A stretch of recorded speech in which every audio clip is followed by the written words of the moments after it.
Estás de pie a las 4 de la mañana en Fort Liberty, Carolina del Norte, con el barro hasta los tobillos y un sargento instructor gritándote a 3 centímetros de la cara que eres lo más inútil que ha parido este país desde la invención del aire acondicionado. Tienes 19 años, un número de identificación militar que todavía no memorizas bien y la absoluta certeza de que cometiste el error más grande de tu vida. Pero retrocedamos.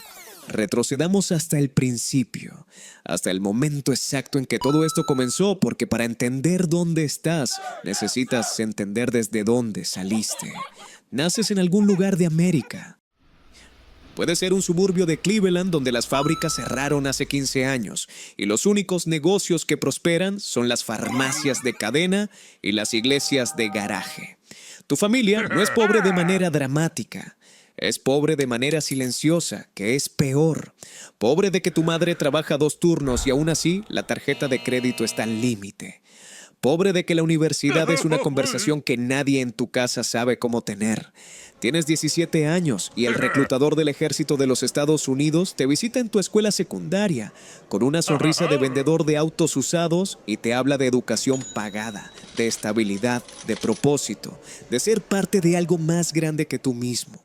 Firmas, por supuesto que firmas. Y así comienza todo. Eres un soldado raso, el primer escalón, el punto cero del organigrama militar más grande y más caro del mundo. Sin insignia, sin rango visible, sin ninguna indicación exterior de que eres algo distinto a un ser humano con uniforme verde que obedece órdenes. Tu salario base en el año 2026 es aproximadamente $1,800 mensuales antes de impuestos. Para ponerlo en perspectiva, eso es menos de lo que gana el cajero del supermercado cerca de la base. Excepto que el cajero puede renunciar cuando quiera y tú no puedes porque firmaste un contrato de 4 años con la institución armada más poderosa de la historia humana. El entrenamiento básico de combate dura 10 semanas. 10 semanas en las que sistemáticamente te desmantelan como persona para reconstruirte como algo que el ejército pueda usar. Te despiertan a las 4:30 de la mañana con luces que se encienden de golpe y un sargento instructor que entra gritando como si el edificio estuviera en llamas. Te hacen hacer flexiones en el barro. Te hacen correr con el equipo completo. Te hacen desmontar y montar tu rifle en la oscuridad hasta que tus dedos lo hacen solos sin que tu cerebro participe. La idea es que en combate real el cerebro es el primer órgano en traicionarte. Así que mejor que el cuerpo sepa qué hacer sin consultarlo.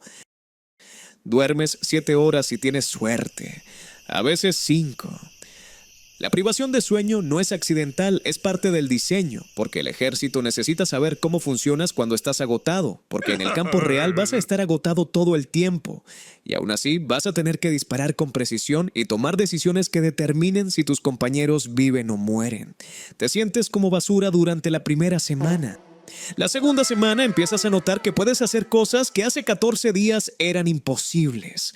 La 10ª semana, cuando te gradúas del entrenamiento básico con tu uniforme planchado y tu familia en las gradas tomando fotos, sientes algo que no esperabas sentir: orgullo.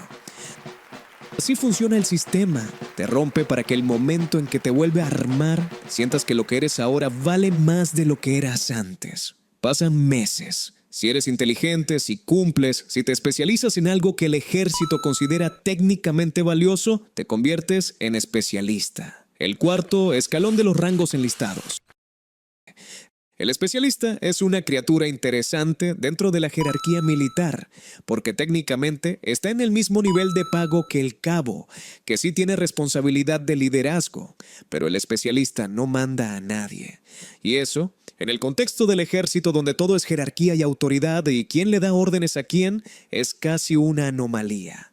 El especialista es el técnico, el que sabe cómo funciona el sistema de comunicaciones satelital del pelotón, el que entiende los protocolos de ciberseguridad táctica que protegen las comunicaciones encriptadas en campo.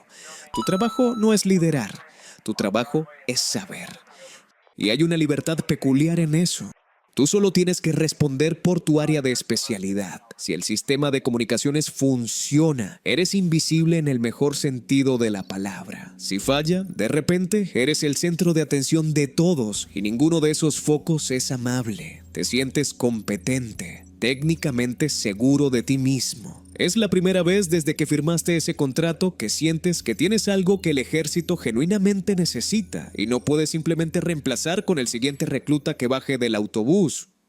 Pero la comodidad técnica tiene fecha de vencimiento. El ejército no te deja quedarte en tu zona cómoda indefinidamente. El sistema te empuja hacia arriba o te saca. Y si decides quedarte, si decides que esto es una carrera y no solo un contrato de 4 años, eventualmente llegas al momento en que tienes que tomar una decisión que cambia todo. Tienes que hacerte responsable de otros soldados. Asciendes a sargento. 3 chevrones en el brazo. Líder de escuadra. 8, 9, 10 soldados que ahora son tu responsabilidad directa, no en el papel, en la realidad. Si uno de ellos comete un error en el campo, el primer lugar donde va a mirar el oficial al mando es hacia ti.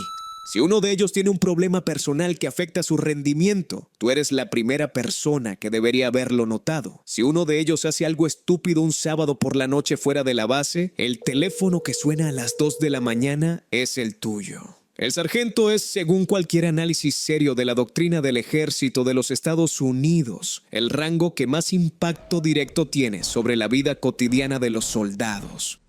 El sargento es el que está parado al lado del soldado de 19 años enseñándole cómo limpiar su rifle, cómo leer un mapa topográfico, cómo comportarse bajo fuego real cuando el cerebro quiere apagarse de miedo. Eres el punto de contacto entre la institución abstracta y la realidad concreta. Eres la cara del ejército para los soldados bajo tu mando. La presión es constante. En el año 2026, con unidades desplegadas en operaciones de estabilización en Europa del Este, por la tensión continua con Rusia, con rotaciones en el Indo-Pacífico por el equilibrio de poder en la región, el sargento de escuadra no tiene tiempo de aburrirse, tiene tiempo de agotarse. ¿Qué es diferente? ¿Quién faltó al entrenamiento de esta mañana? ¿El soldado que tiene problemas en casa está bien? ¿El informe de mantenimiento del equipo está listo para mañana? Nunca terminas de trabajar porque el trabajo es personas y las personas no tienen horario de cierre. El tiempo pasa. Los años se acumulan como capas de sedimento. Asciendes a sargento de primera clase. 3 chevrones, 2 arcos. Ahora planificas operaciones tácticas a nivel de pelotón. Ya no solo ejecutas, diseñas. Eres el experto técnico y táctico que el teniente a cargo del pelotón, que probablemente tiene menos años de servicio que tú, aunque tenga grado universitario y barra de oficial en el hombro, va a consultar antes de tomar cualquier decisión que importe. El teniente tiene la autoridad formal. Tú tienes el conocimiento real. El teniente puede darte una orden y tú debes obedecerla. Pero si el teniente es inteligente y los buenos lo son, primero te pregunta qué piensas. En el campo, la experiencia acumulada vale más que cualquier título. En el año 2026, con conflictos que ya no son solo de infantería, sino de drones, de guerra electrónica, de inteligencia artificial aplicada al campo de batalla, el sargento de primera clase que entiende tanto el combate tradicional como los sistemas tecnológicos nuevos es literalmente insustituible. Te sientes como el adulto en la habitación la mayor parte del tiempo. Es un sentimiento satisfactorio y agotador en proporciones iguales. Y entonces llegas al diamante, el primer sargento, el escalón 8 de los enlistados, las 3 chevrones, los 3 arcos y el diamante en el centro que todo soldado en la compañía reconoce de lejos. Eres el primero a cargo de la compañía, el sargento mayor de la compañía, el que el capitán llama antes de dormir para asegurarse de que todo esté en orden, el que los soldados buscan cuando tienen un problema que no pueden llevar a ningún otro lado. Tu título no oficial es simplemente primero, el primero. Y ese artículo definido lo dice todo. No hay otro, solo uno. Eres el puente entre los 150 soldados de la compañía y los oficiales que los comandan. Pero más que eso, eres la memoria institucional. Sabes quién tiene problemas en casa. Sabes quién está rindiendo por debajo de sus capacidades y por qué. ¿Sabes qué soldado necesita que lo empujen y cuál necesita que lo frenen? Llevas 15, 16, 17 años en esto y has visto suficientes compañías para saber que las que funcionan bien no lo hacen porque el capitán es brillante. Lo hacen porque el primero a cargo mantiene la cohesión cuando todo lo demás tiembla. La carga emocional de este rango no aparece en ningún manual de doctrina, pero está ahí, pesada e invisible. Todas las noches cuando apagas la luz y repasas mentalmente la lista de soldados que necesitan algo que tú no siempre puedes dar. El veterano de 2 despliegues que bebe demasiado y finge que no, y que un día vas a tener que sentar frente a tu escritorio y tener una conversación que ninguno de los dos quiere tener. Eres padre y madre y jefe y árbitro y confesor, y a veces el malo de la película cuando la disciplina necesita que alguien lo sea. Más arriba, en la cúspide de los enlistados, está el sargento mayor de comando, el 9º escalón, 3 chevrones, la estrella rodeada de laureles. Ya no mandas una compañía, asesoras al comandante de batallón o de brigada. Eres la voz de los soldados en las salas donde se toman las decisiones que los afectan. El comandante puede tener 4 años de academia, un doctorado en estrategia militar y más condecoraciones que espacio en el pecho del uniforme. Pero si eres bueno en tu trabajo, antes de firmar cualquier orden que afecte a los soldados, te llama, porque tú sabes lo que ellos sienten. Tú hablas ese idioma que los oficiales aprendieron en los libros, pero que tú aprendiste en el barro. En el año 2026, con el ejército de los Estados Unidos navegando la transición hacia un modelo de fuerza más pequeño pero más tecnológicamente sofisticado, la voz del sargento mayor de comando es más importante que nunca. Porque alguien tiene que recordarle a los planificadores que los sistemas de inteligencia artificial y los drones autónomos y las plataformas de guerra electrónica son herramientas y no soldados. Cuando algo sale mal en el campo real, la diferencia entre vivir y morir sigue dependiendo de decisiones tomadas por seres humanos jóvenes, bajo presión extrema. Ahora cruzamos la línea, dejas los enlistados y entras al mundo de los oficiales. Específicamente llegamos al capitán, el 3er escalón de los oficiales, 2 barras plateadas en el cuello, comandante de compañía. 150, 200 soldados bajo tu mando directo. Esta es la primera vez en tu carrera que tienes autoridad total sobre una unidad operativa completa. Comandas. Eres directamente responsable de las vidas de 200 personas y del equipamiento que podría valer fácilmente $100 millones si lo sumas todo. En el año 2026, una compañía de infantería de combate no es lo mismo que en 1991 durante la Guerra del Golfo. Cada soldado lleva sensores biométricos integrados al equipo que transmiten datos de salud en tiempo real al sistema de gestión de combate de la compañía. Los vehículos tienen sistemas de defensa activa automatizada. Las comunicaciones están encriptadas con protocolos que cambian cada 4 horas automáticamente. La complejidad táctica y tecnológica de comandar una compañía en este entorno es sustancialmente mayor que en cualquier generación anterior. Y tú, capitán, tienes que entender todo eso y además entender a las 200 personas que lo operan.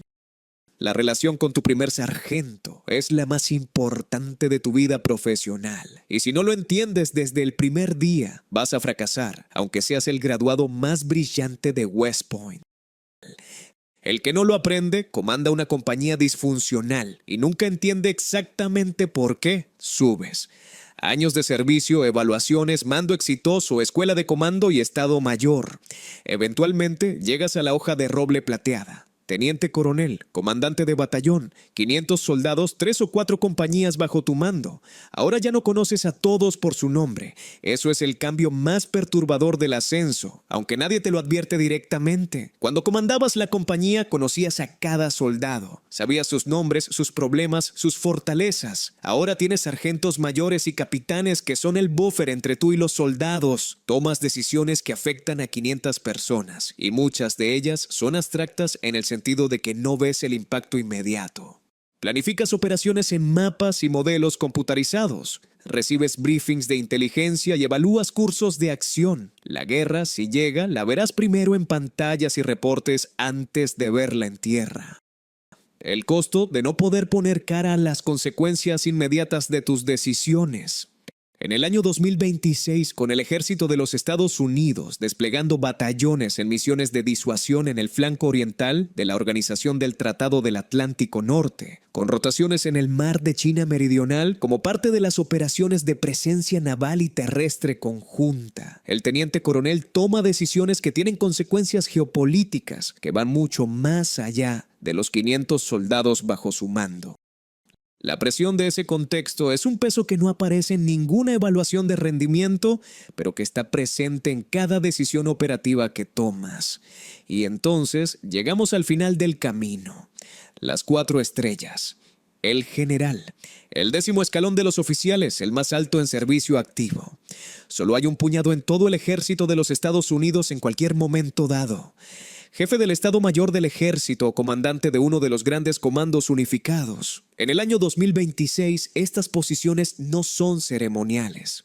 Son funcionales en un mundo donde las tensiones con China en el Pacífico Occidental han redefinido la planificación militar a largo plazo, donde la guerra en Ucrania reorganizó la doctrina de la Organización del Tratado del Atlántico Norte, donde los conflictos de baja intensidad en el Sahel y el Cuerno de África consumen recursos y atención de manera constante, aunque silenciosa. Eres el general, 4 estrellas en cada hombro. Tu presupuesto operativo anual supera el Producto Interno Bruto de la mayoría de los países del mundo. Tienes acceso directo al secretario de Defensa y al presidente de los Estados Unidos.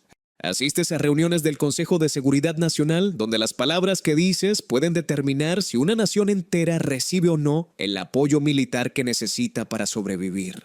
Ya no recuerdas cómo se siente el barro en las botas.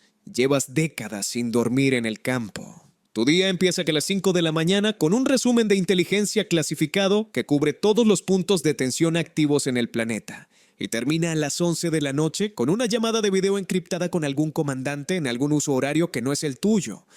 En el intermedio hay reuniones, briefings, decisiones, más reuniones, testimonios ante el Congreso, donde congresistas que nunca han servido un día en el ejército te hacen preguntas sobre doctrina militar, con la confianza de alguien que leyó un artículo de opinión en el avión. Tomas decisiones que moverán tropas a través de océanos, que activarán o desactivarán sistemas de armas cuyo costo individual supera el presupuesto anual de operaciones de varios países aliados, que determinarán qué tecnologías se priorizan en el inventario del ejército para los próximos 20 años.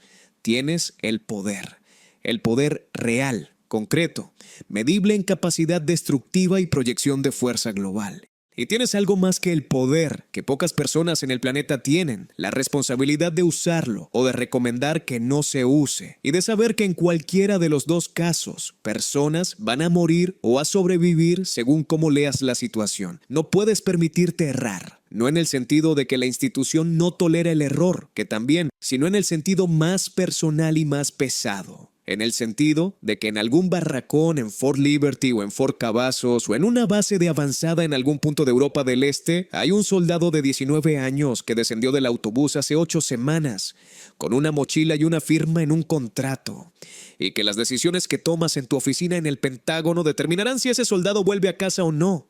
Y tú lo sabes, siempre lo sabes.